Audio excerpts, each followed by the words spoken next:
Yo, what is going on, guys? It's Jack and welcome back to another video. Oh, by the way, one of the things I like about this weapon here, the can, well, nobody will talk shit to you no matter how well you play with this gun, because it is, in my opinion, probably one of the most underrated weapons in the game. I do see a decent amount of people using it every so often, not as much as I think it should, but I don't know, maybe partially it's because people are not using the correct attachments on it that absolutely basically maximize this weapon's potential. So in my opinion, this gun does not need grip, so just put some rapid fire on there, some stock, and quick draw, and you are set to go. KN57, such a good weapon. I highly recommend you guys try it if you hadn't already, especially with the supposed patch coming up. I highly doubt that they're going to touch this weapon, so yeah, good news on that part.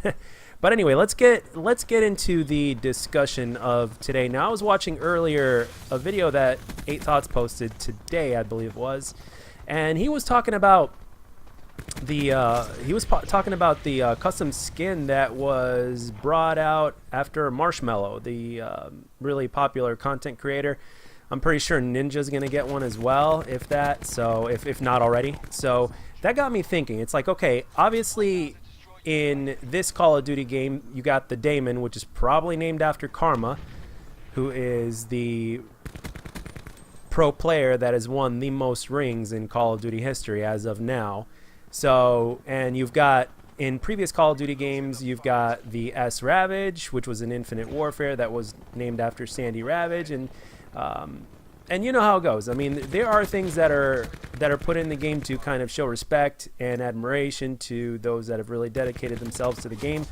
So, and or content creation as well, that played a major influence. So, very well deserved, that's for sure. But that got me thinking. It's like, well, they should take that a step further and not just put more of those kind of things into Call of Duty, but and we're not just talking about weapons here, but we're talking about skins in general.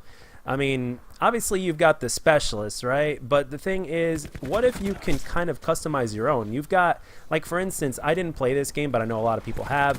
Fallout 4, for instance, you can kind of customize, or even in Mass Effect, and I did play some Mass Effect 2 back in the day, and it was quite a lot of fun, despite the fact that I really don't play RPGs, but Mass Effect 2 was a whole hell of a lot of fun for the time that I did play on it, back when I was playing a few more games other than just COD for the most part. But the thing is, you can pretty much customize, at least to a certain extent, of how your character looks and all that kind of stuff, and just kind of make them more or less like you, I guess. So that way when you're in there, you kind of feel like you're in the game, and it just, why not, right? So we all like customizable skins. In a in a first-person shooter, it's kind of it's a mixed bag, because quite frankly, it would be nice for us to be able to see our character. This is where Fortnite is a step above us, and this is again another reason why I think Modern Warfare 4 is going to have a third-person battle royale, because the skins that they could create for that game are things that you can enjoy as the player that you are, because you'll be able to see your character skin as you play, as opposed to just seeing the first person point of view and all you can see is your hands and your gun, and then that's it. That's one of the reasons why, in my opinion, weapon camos are just so important, and they should always bring more and more into the game, because those are what make it worth grinding for, because you see it all the time and you can see the difference as you're playing. So that's how you really get the enjoyment out of it. And I think the same kind of mentality and application should be applied to character skins. It's like, okay, specialist skins are cool and everything, but let's take it a step above. I mean, hell, even Advanced Warfare had it a step above. Granted, not with the kind of variety that I'm suggesting here, and I know it's a big project, especially from the developer's point of view, to create such a thing, but it's just something that I think would be really good for the franchise in the future, especially for the next game, which would be great, but we will see what happens. I think with Battle Royale next year, I think it's definitely something that definitely has a big chance of happening. And who knows, if that happens for Battle Royale next year, then, or this year later on, then it only increases the chances of that happening in multiplayer as well. Okay, and there's something else that I wanted to talk about in this commentary as well, and that is the EKIA system that they've introduced in this game. And with the more I play this game and the more I think about it, it just really, the evidence is all there that they were originally going to make this game something else. It's pretty much not even a rumor anymore. It's all but officially confirmed, and it will probably never be officially confirmed, and if it is, it's going to happen probably years from now when nobody's really going to give a damn. But in terms of the EKIA, basically, do you guys think that this was something that was originally intended for the game that they meant to create in the first place, or do you guys think it was kind of meant to be something that that tried to basically amplify the value of teamwork? And even though you don't get a kill, even though you don't finish the guy off, you still get the points. And also it's very interesting because the score streaks in this game cost. I mean, they cost a lot. It takes a lot to get some score streaks in this game, unless you have a ComSec device, obviously.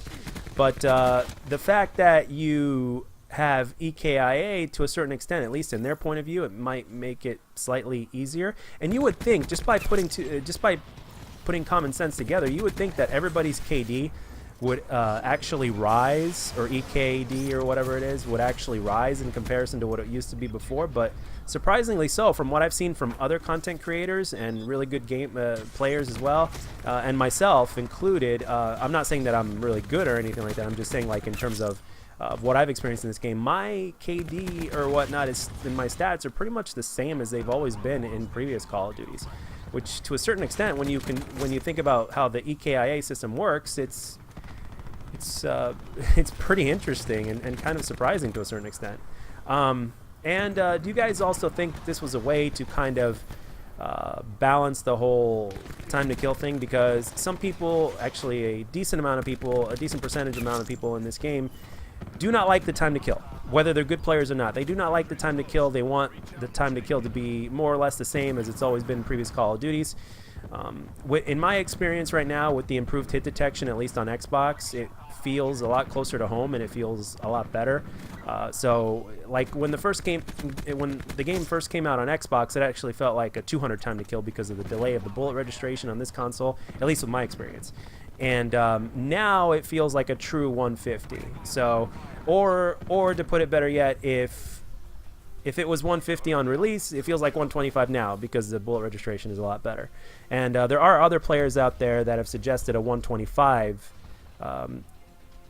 health as opposed to 150. So what are your opinions on EKIA? The only thing that I can see that is really something to kind of frown upon in terms of EKIA is the fact that stats-wise, players are still credited for the kill even though they didn't get the kill, even though they didn't complete it. So it's like assists have been buffed, and I think that was their mentality when it came down to the whole score streak system and all that.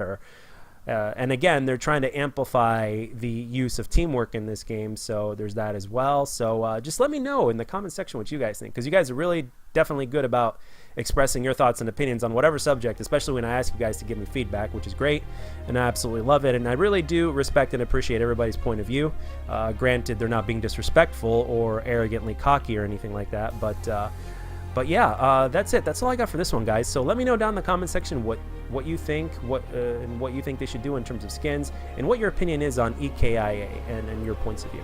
And as always, guys, I hope you enjoyed the gameplay and the commentary, and if you did, let me know, and if you didn't, let me know what I could do to make my videos better, and I'll catch you guys on the next one.